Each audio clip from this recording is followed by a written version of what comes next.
Hi guys, Chess Learning for Life here, back with another video. Today we're gonna look through a game of Eliskases versus Vaitonis from 1952. A very long history, but basically this game is a very instructful game played by Eliskases, and so we'll see from the white's perspective how he dismantles the queen's Gambit declined right here. So this is all book moves. So one idea for black playing queen's Gambit decline: whenever the bishop moves, you take on c4, which is what happens in the game, and it makes white lose a tempo.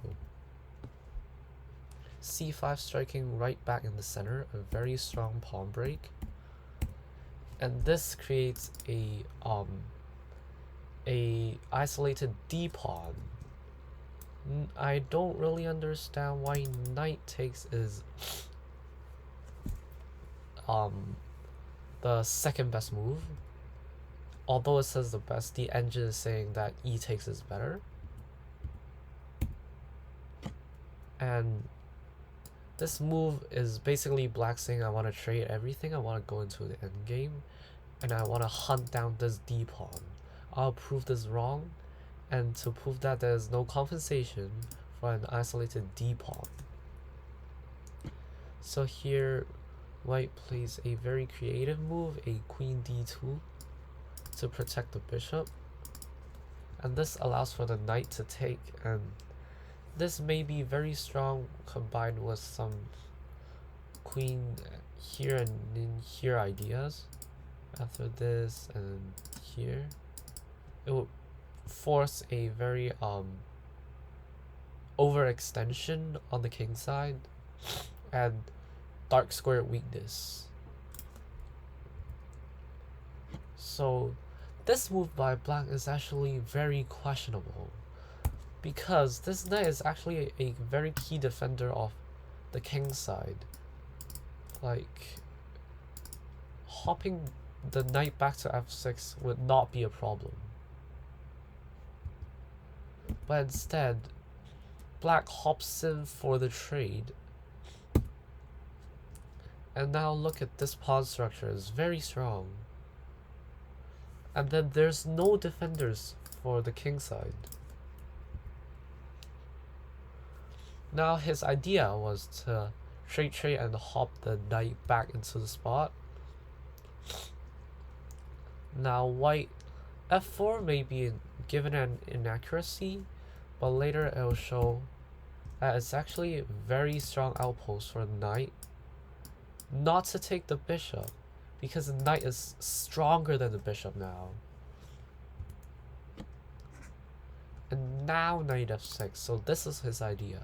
But why not go knight f6 in the first place?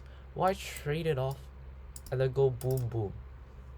Like, sometimes chess is all about your speed of development and your tempos. Now brings the other rook in the game, and bishop c6 is just too slow. And after bishop d5, c4 just kicks it away immediately, and this creates an isolated pawn, a very big weakness for the bishop to eye on.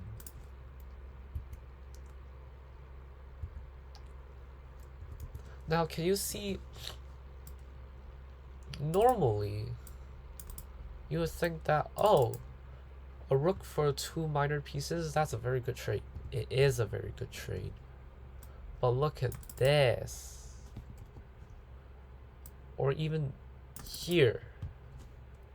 So why this doesn't work? Let me check. It's because after it takes, the king is too weak. After this, it's getting bombardized. But if you take with the queen right here, this is a mate. So that's why Eliskases didn't go for that wrong tactic, and Here, c5 just open up this diagonal. Take, get the open file. Get the rook in. And then just pile up on the open file. And h4 is a very deep move. So h4, basically you see later that the idea is to play h5, be a hook for the knights to jump in, for the queens to, or rooks, or just the pieces to jump in, and then to lock the king out of here when it needs to. And also another idea, which we'll show later. Yes, is king h2. Now why king h2? So whenever the king moves, this rook check is an idea.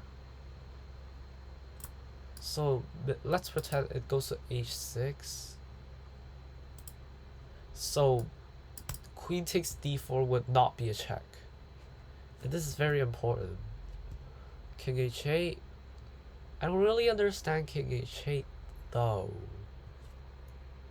Maybe it's a step out of this diagonal, but it's really unnecessary. And as you can see, the advantage is already +8 because after h5, the king is just stuck in the mating net.